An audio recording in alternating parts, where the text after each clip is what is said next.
الحمدللہ رب العالمین والصلاة والسلام علی سید المرسلین اما بعد فاعوذ باللہ من الشیطان الرجیم بسم اللہ الرحمن الرحیم۔ الحمدللہ آج 23 رمضان مبارک ہمارے سروں پر سایہ فگن ہے۔ ہم قرآن کریم کی تلاوت کے بارے میں پڑھ رہے تھے، اس کا اجر و ثواب، اس کی رحمتیں اور برکتیں۔ والدین کے لیے یہ نور کا تاج ہوتا ہے قرآن پڑھنے والا، قرآن کی تلاوت کرنے والا۔ آئیے سنتے ہیں قرآن پاک پڑھنے والوں کے والدین کے لیے عظیم خوشخبری دی گئی ہے کہ جیسا کہ حدیث شریف میں ہے، حضرت بریدہ رضی اللہ تعالیٰ عنہ سے روایت ہے کہ حضور نبی کریم صلی اللہ علیہ وسلم نے فرمایا، جس شخص نے قرآن پاک پڑھا اور اس کی تعلیم دی اور قرآن پر عمل کیا تو اللہ تعالیٰ کی طرف سے اس کے والدین کو نور کا تاج پہنایا جائے گا، جس کی روشنی سورج کی مانند کی روشنی ہوگی، اور اس کے والدین کو ایسا لباس پہنایا جائے گا جس کی مثل دنیا میں لباس نہیں ہے۔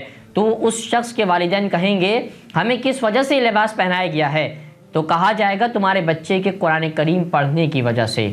تو قرآن کریم کی طرف زیادہ توجہ دی جائے۔ والدین کی طرف یہ میسج ہے، والدین اپنی اولاد کو قرآن کریم کی تلاوت اور بچوں پر پیار اور محبت اور شفقت کے ساتھ روز قرآن پڑھ کر سمجھنے کی جو ہے ان کی عادت بنائی جائے۔ ایک بزرگ فرماتے ہیں کہ میں قرآن مقدس کی تلاوت کیا کرتا تھا مگر لذت نہ آتی تھی، میں نے اپنے دل میں تصور کر لیا کہ میں رسول اللہ صلی اللہ علیہ وسلم سے سن کر پڑھتا ہوں تو لذت حاصل ہوئی۔ اب میں نے تصور کر لیا ہے کہ جبریل امین علیہ السلام سے سن رہا ہوں تو لذت بڑھ گئی ہے۔ پھر میں نے تصور کیا کہ میں اللہ تعالیٰ سے سن کر پڑھتا ہوں تو تلاوت میں مجھے بہت زیادہ لذت آنے لگی۔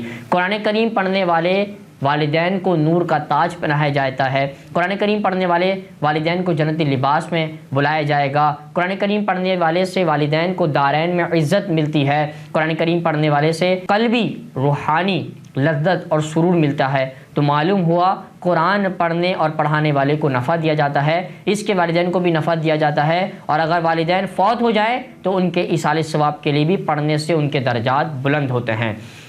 حضرت عبداللہ ابن مسعود رضی اللہ تعالیٰ عنہ سے روایت ہے کہ شیطان کے تمام چیلے شام کے وقت اس کے پاس آتے ہیں۔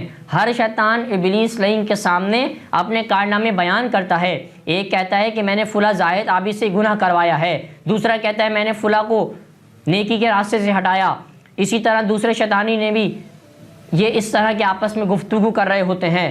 اس کے بعد یہاں تک کہ چھوٹے سے شیطان نے کہا، میں نے ایک بچے کو درس گاہ سے قرآن سے ہٹا دیا، تو اس فعل پر ابلیس لعین اس قدر خوش ہوا کہ اسے اپنے دائیں پہلو میں خوش ہو کر بٹھایا۔ تفسیر روح البیان میں یہ بات موجود ہے۔ شیطان لعین قرآن کریم پڑھنے سے ہٹاتا ہے، شیطان لعین قرآن کریم نہ پڑھنے والوں پر خوش ہوتا ہے، قرآن کریم پڑھنے والوں کا مخالف ہے، اور یہ شیطان قرآن پڑھنے سے روکنے والوں پر خوش ہوتا ہے۔ دعا ہے اللہ تبارک و تعالی ہمیں قرآن کریم کو سمجھ کر، پڑھ کر، عمل کر کے دوسروں تک پہنچانے کی توفیق عطا فرمائے۔ وما علینا الا البلاغ المبین۔